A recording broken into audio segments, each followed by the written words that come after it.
As presidential candidates running for the highest office in Nigeria continue to work their socks off with their campaigns around the country, various groups have been picking candidates that best suit their ideas and beliefs, while others have frowned at the possibility of some candidates getting the #1 job in the land.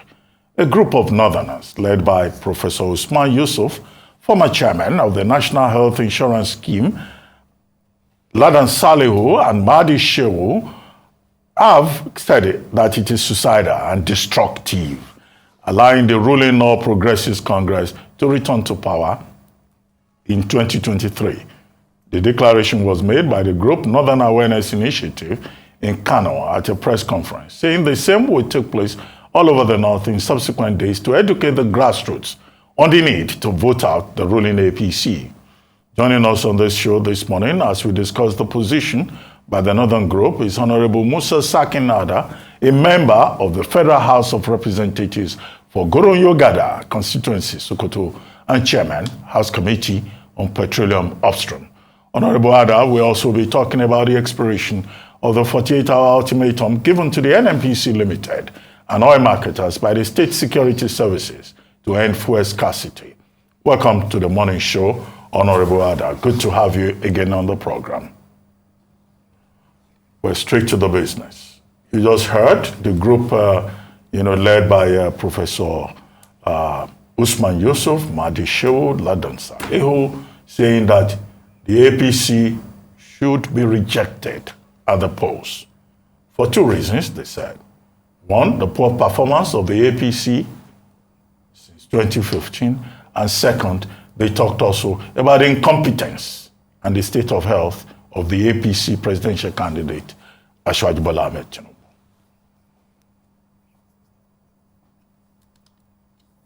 Hello, Honorable Adar. Are you there? Yes. Good morning, Dr. Hello, I'm here, Dr. Ruben. Good morning. Good morning. Good morning, Nigerians.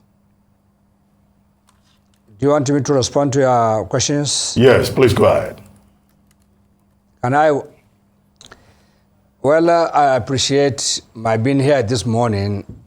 I would like to express my concern why I should be chosen to come to respond to a group of faceless people who are making allegations, spurious ones, against the APC. I'm not an APC spokesperson. I'm an APC member and a candidate in the forthcoming elections. However, why I'm getting worried is when such kind of things happened, you should target your response to people who occupy certain positions within the APC hierarchy or within the APC Presidential Campaign Council. We have very eminent, eligible, and qualified spokespersons in the two arms. Notwithstanding, I will not shy away. I'm a Nigerian and I should be involved in any matter that concerns Nigeria, especially if it will improve the well-being of citizens of this country and development of the country in general.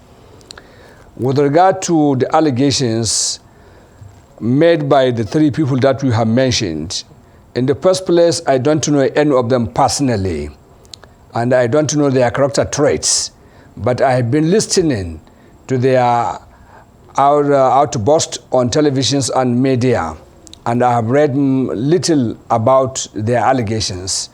My worry is this. We should understand in this country that everybody belongs to a section, and everybody belongs to a tribe or ethnicity, and everybody belongs to a faith.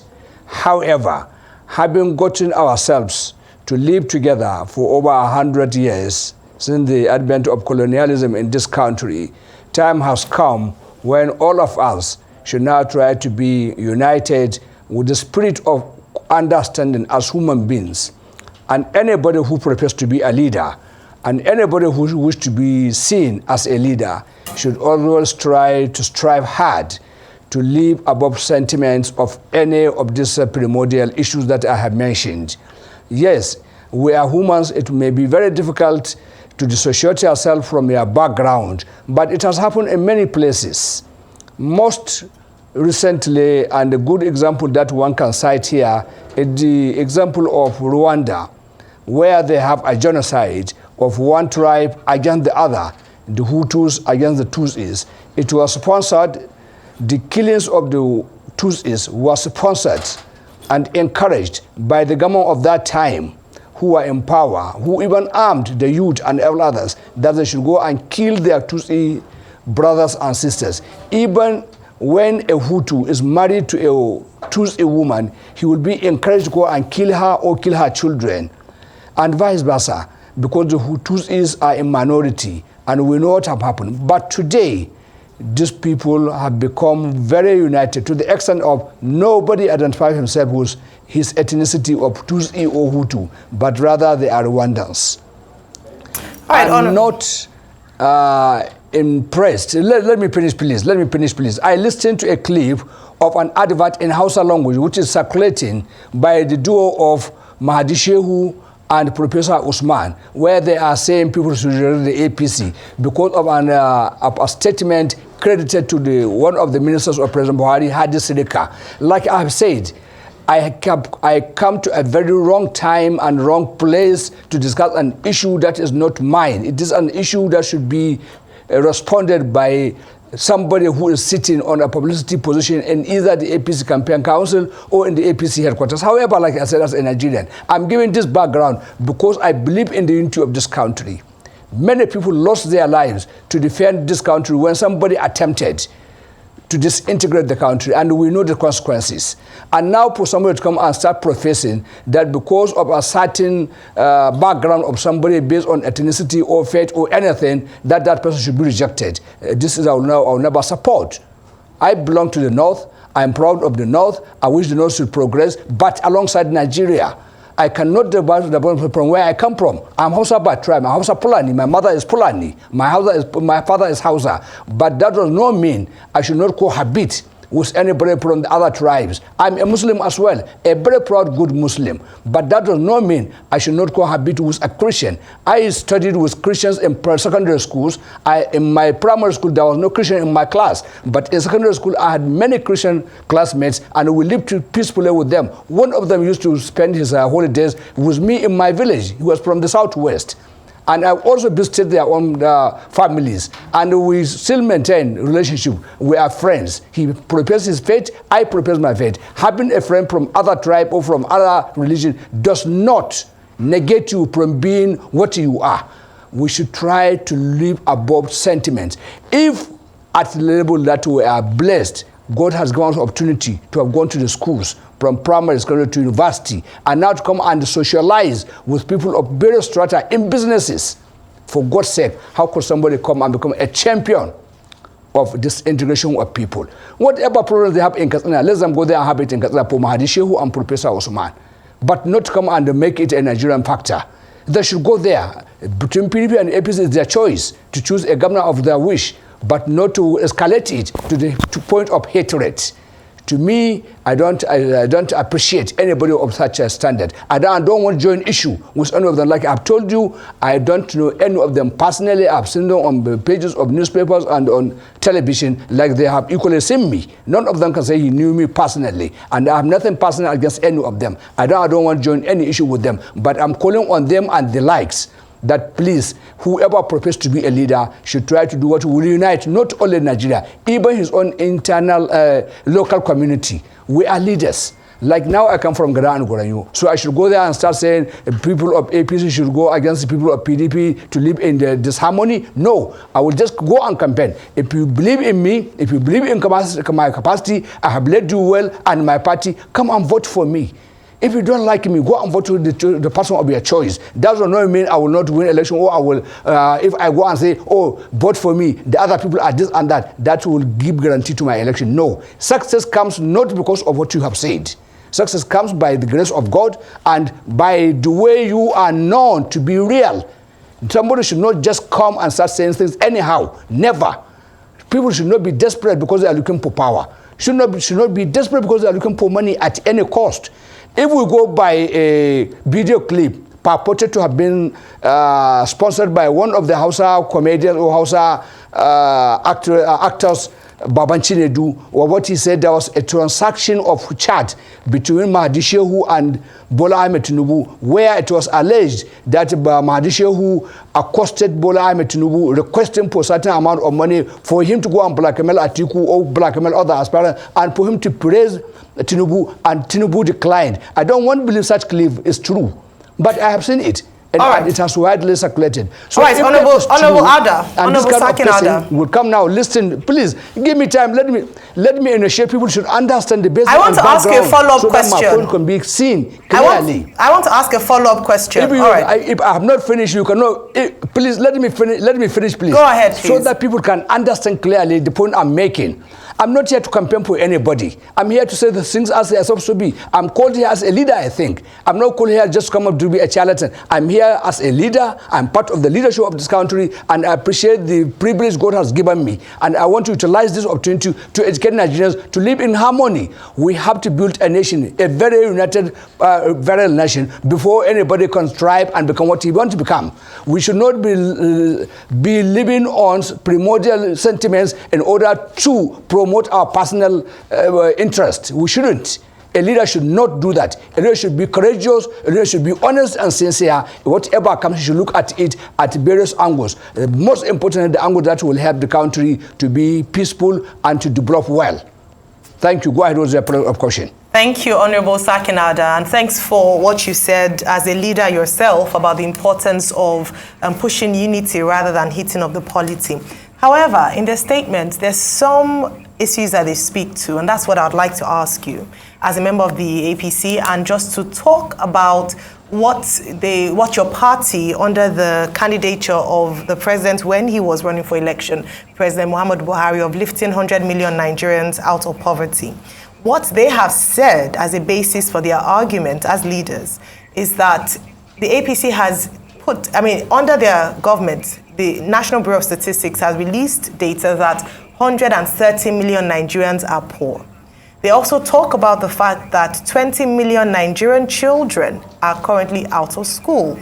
And these are some of the things that the APC hasn't been able to handle. Well, the APC under the president, under the party of the APC. And hence the reason for saying, let us do away with the APC, because they've mismanaged the economy. They haven't fulfilled their promises. Let us move elsewhere. What's your take on that? Fantastic. In this circumstance, I will rise above what I have proposed to be. I'm a leader. I'm part of the leadership of this country. And since when this white bird appeared on my chin, I have decided I will never lie, or I will never go and defend anything that is defenseless. If that statistics have come from a government agency like a NIBS, I will have to accept and believe in that. And I have to admit, yes, there's a failure in the implementation of the programs of President Muhammadu Buhari. But one thing here should be understood. President Muhammadu Buhari made appointments and assigned people portfolios and responsibilities to discharge, to go and do this. And I, as a member of the Nigerian Parliament, I have said it many times here, that certain amounts of money have been budgeted as presented to us by President Muhammadu Buhari, and we approved it, and that monies were not properly utilized. And I said here, you, the journalist, and Nigerians general, should be asking questions to those people who have been saddled with the responsibility of utilizing that money for their benefit. But people kept quiet. Why? If anybody knows that money had been budgeted to uplift people from poverty, and that money were allocated and given to a particular individual, these people are known. They occupy offices. People should channel their attacks, their questions on them. Many of them are still in their offices. They are Nigerians. They should be accountable. They should account for every kobo, every naira that they have collected on behalf of Nigerians, and they misuse it or divert it for other personal use. And we have various institutions of investigations, such as the ICPs and the EFCC. What are they doing? Somebody told me that some of the ministers are the most property owners in Abuja and Lagos today. And these people are among those that have been invested with the powers and to go and uplift people from poverty. I will not defend that kind of thing. I will never, even if I'm the one found that I've taken anything that is allocated to the public for use. If anybody know anything, he should go and petition me. I'm ready to go and answer. I don't like corruption. I don't want to be corrupt. I only preach to my children, don't be corrupt. In fact, I am telling most of them to go and be entrepreneurs so that they will not be encouraged by what is happening in the public service, because that's the root of corruption in this country. With this, I would want to say the APC as a party, let me finish, the APC as a party, President Muhammad Buhari as a government should not be held only responsible for this. Those specific individuals should be targeted. They are known. You have the power to call their names, you know. You have been calling names of people who have said this is the X, Y, that have done this and that, including, especially, let me finish, including one of your promoters, the CBN governor. I said it here before. At the time I was talking, you cut me up. I was trying to make an explanation of how the CBN governor misled this country into the water we are facing in terms of suffering of this country. He is in charge of monetary and fiscal policy of this country, but he misled President Muhammad Buhari. So we bear some of a program that you call AMCO borrows, this, and that. A lot of trillions have been given out, and this money, there was no commensurate result to what is dashed out, but you always come up with one policy or another, to the extent of coming to contest for presidency of this country, to offer what? And now to the extent of coming to bring this financial redesigning, which I support. I told you here, at one of our last program, I told you I support the program of redesigning of the Naira, but I said I have some reservations, whether it is done with good intention and it is sincere, that will help the economy of this country. Anything that will help the growing of the business, economic development of this country, unity and impartial provision is what I stand for. I will never depend anybody who does anything wrong in his office. Even if I'm the one, let me be targeted and be investigated. I'm subject to, I'm a public officer now. If anybody knows I've done anything as such. And I'm encouraging you people, those ministers, those permanent secretaries, those directors who are in charge of the poverty alleviation and this MBS statistics have come out. You should raise questions, open it up. Let it be a serious debate, not a debate of who become president or that. This is something more important at this moment. Can I come in here? Please, I will appreciate to come back another time and discuss this. We shouldn't allow people to take our money and go away. And you, at the post-real arm of the estate, you are the one that should champion this cause. Honorable Adar, please let me speak. We get you very well, all right? But let me make some corrections. It is the National Bureau of Statistics that released the report that says 133 million people are in poverty. You can go and check and read and get your facts on that. Secondly, Honorable Adar, you say that we should exonerate the president from corruption. We get you. We know the Accountant General is facing corruption charges. We know other ministers, you know, might have been fingered in corruption, like you said, but you've not given us facts as regards that. But let's deal with the fact here. I'd like to ask you, who elected these people, or who brought in these people to be ministers in the cabinet of President Muhammadu Buhari? Who does the responsibility stop with? Who did the Nigeria people elect? Is it me, or you, or the ministers? Who is supposed to take the blame if monies are not properly spent? Probably you or myself. Who does the buck stop with? Who, I ask you. So why wouldn't President Muhammadu Buhari will be mentioned? And if you say, hang on a minute please, if you say the ministers are bad, the ministers are a reflection of the judgment of President Muhammadu Buhari. So do you say that President Muhammadu Buhari's judgment was bad as regards the ministers that you are now claiming are corrupt? Who gave the order for this Naira redesign? Was it the CBN governor? Didn't it go through the president? Please answer these questions. My very good friend, Honorable Adar. Good to see you again. Thank you, Rufai. And don't misquote me. I did not say I did not believe in the figures given by the MBS. What I have told you, I have heard. As a member of parliament, MBS is supposed to send a report to a committee of one of the houses, and until today, there's no such report laid before us. So whatever comes to me here, and because you invited me here, your presentation, you utilize my portfolio as member of the House of Representatives, so I cannot work on speculation. I have seen the purported report on the newspaper. As a member of parliament, I'm supposed to have it officially, and I can debate it. I can give my stand. Like I've said, I'm not condemning it. I'm not disputing it. But I need to be sure that has come from there. People can concoct anything. So you should get me clear for this.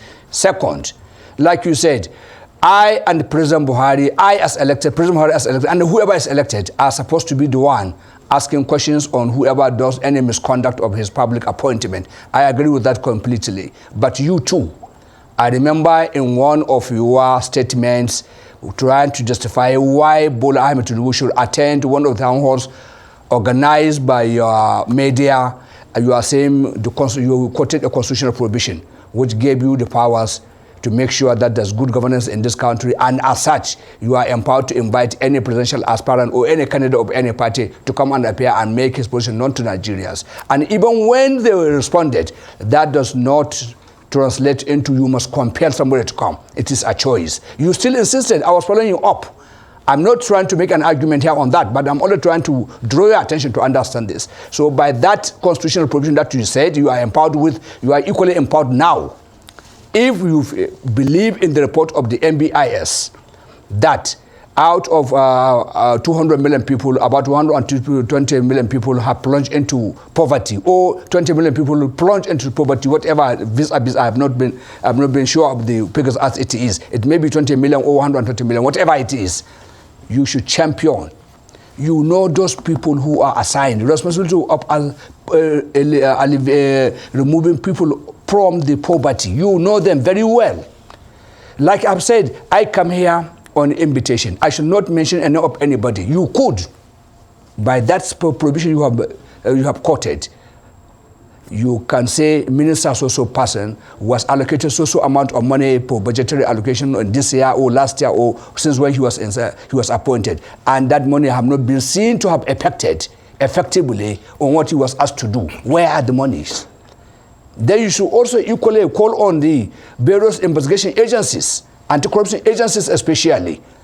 You provide all the figures that you have and encourage them to do this. And alerting the public. The most important is to alerting the public to know somebody have not done what he's supposed to do very well. I've said, I'm part of the leadership of this country, and I'm proud because it's a privilege given to me by God, which I appreciate. And the only way I can appreciate it is to be honest and sincere in whatever I will say, and I will do. I will not compromise my integrity. And I will not just come here and start saying things because I want to praise myself. Never. Even if I'm the accused, I will answer it. I wish we could live a country whereby somebody can come and say, oh, I'm sorry, I've done this bad. Forgive me. It has happened in Rwanda. Most of the testimonies of those survivors against those that were alleged, when they were sentenced to trial, they confessed, yes, we participated in this genocide. And their prison terms, so if they were given life sentence, it was reduced to prison terms with hard labor. That's how they developed their Kigali capital city, where most of Nigerians go now for their conferences and their holidays. And we see it's a wonderful country. So please, let's always insulate our personal interests against general interests of the nation. General well-being of the nation is most important. Whatever you want for a place, whatever you want to achieve, you can only do that when you have a peaceful nation. And when you have a nation in the first place, if nobody believes in this nation, he should please go and find another nation elsewhere. It is not must that somebody must be a Nigerian, but you can't be here and be castigating the nation. Oh, you must be here holding public office, public trust, and you utilize it only for your personal interest. That should not happen. And I hope and pray in the next dispensation that kind of thing will be seen in the parliament, where members like I and others will come and say, this have happened against the interest of this nation, and this happened in the budgetary provision and budget implementation, and such people should be out to be questioned. Many times, many of us in the parliament, we raise questions among ourselves. Are we doing what we are supposed to do as empowered by the Constitution? Honorable Adar. Do we really, let me finish, Dr. Ruben, please. Let me finish, Dr. Ruben. It's a matter of concern to this country. We do ask ourselves in private that have we achieved what we are supposed to be there as parliamentarians? Because many times we pass the budget, and even after the budget was passed, when it comes to implementation becomes very poor. Not only very poor, but sometimes diverted. And what have we done? We are the one that should call those people and say, account for what you have collected. We have not done that. Many of us are concerned with that. We say it privately to ourselves. I hope the number will grow more to the extent we can do it in public. Go ahead, Dr. Ruben. Okay. You are chairman of the House Committee on Petroleum, upstream. So you say, okay, you want to talk about the interests of Nigerians. A major point of interest has been crude oil theft. Now, we discussed this recently on this program. We had the director in charge of upstream with the NNPC, Mr. Balawunti, on this program. And he talked about the security architecture that has been put in place, multimodal, multi-pronged, which has checked crude oil theft to the extent that now from 1 million barrels per day in July, and with Shell returning to Focados, by now we are now doing 1.59 million barrels per day, with expectations that this will improve. Now you are in charge of the committee on the upstream. How do we sustain this? Because this is important. Crude oil theft is linked to revenue, is linked to national security. If I have heard you very well, you said you had Mr. Balawunti, who's in charge of, director in charge of upstream in the NNPC. Yes. I don't know when he becomes that, but I knew when he was general manager of NAPIMS. I know there are some ongoing organizations in the NNPC, but let me be honest with you. Balawunti is not among the people that should be trusted or whatever they said. He's among the people that are very cunning, very unreliable, very That's not the question I asked you. That's not the question I asked you, Honorable Adar. No, let me finish. No, ask you a question about crude oil theft. I have to say this clearly. Don't attack persons on this program. Yes, it's about, I'm coming to that. Focus on the subject. I have to make a foundation. No, don't come and abuse people on the program. The subject is that Balawunti should not, okay, the crude oil theft, why I'm saying this, Dr. Ruben, we initiated investigation. I'm not discussing Balawunti with you. I'm asking you a question about crude oil theft. Please, I am going to answer you on that. I initiated as chairman of committee on upstream, which you are asking me here on that. Allow me to answer you. I initiated a crude oil investigation, a crude oil theft investigation. What we raised questions and what we asked to be given information on, Balawunti refused and declined to appear before the committee. We are still working on that committee. We have not submitted our report. So that's what I'm trying to put to you. Understand this clearly. The crude theft is real, it is happening, and is very, very unfortunate. The Minister of Petroleum, State Minister of Petroleum appeared and confirmed, yes, the situation is very alarming. The GMD of NPC also appeared and answered that the situation is very alarming. And in his words, that is a collaborative misfortune, because those that were assigned to protect, to manage, and to process the crude production in Nigeria are part of the problems of the crude oil theft. Everybody that is involved there, we have it on tape, we have it on record. I'm not accusing anybody because of any blackmail. I'm talking as a responsible person, and because it involves my integrity, I would keep my record there. Even when I leave the office, you can see it there. This is just an opportunity to highlight what has happened. Go and ask some of your colleagues, press, who attended our public hearing. They have it there. So it is most unfortunate that we have this situation. How do we rectify it? Now the NNPC have said they have observed the need of involvement of the locals in the protection of pipelines. And that's where Tompolo comes in. He's a local, he's from the area of the Ijo where most of the operation takes place. And now that they know all the terrain, they know all the waterways there, and they know all where the pipelines are laid, so they can be engaged. And as such, the youth of the area have been involved in the scrutiny of the oil pipelines. And they said it has started showing results. And now that the PIA has been assented, and in it, in the wisdom of the directors and we who passed the law, and President Muhammad Buhari who assented to it, there's a provision for host communities. And in that host community provision, there's going to be a management set off between the locals and the oil companies. there are certain percentage of money that will be given to the locals by the operating companies. And if those communities, there's any vandalization of any pipeline or crude oil theft within the area of their radios, they will not benefit from the allocation of that month or quarterly, whatever arrangement is made to be remitted to them. And how would that be done? If you are community A, from here to next 50 kilometers, we have 20 communities, maybe one covering 5 kilometers, another covering 7 kilometers. Wherever a damage happened, those immediate ones around will be held responsible. They will be held responsible, and they will not benefit from the provision of that fund that are meant for their development in that area. And I think that is good in the conception. We hope it will work, and we hope it will work. So I have answered you, Dr. Ruben. All right, Honorable Sarkin, I'd like you to also speak to claims by ex-militant government Tompolo, saying that the security agencies are complicit when it comes to crude oil theft, and the role that your committee plays in the investigation and bringing this to light and bringing the accused to under investigation and prosecution. What's your role in this?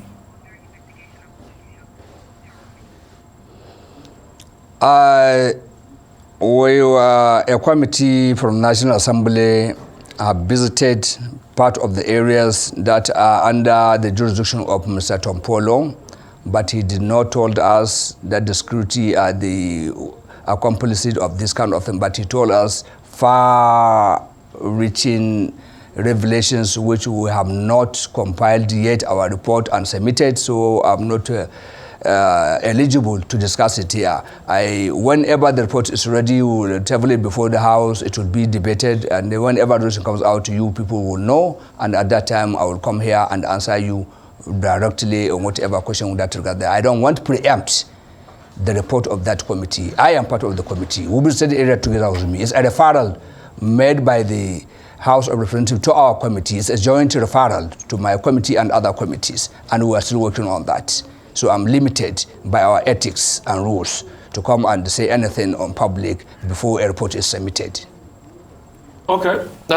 So you'll be able to clarify that we've talked about crude oil theft and this and all of that. I'd like to challenge you, Honorable Adar.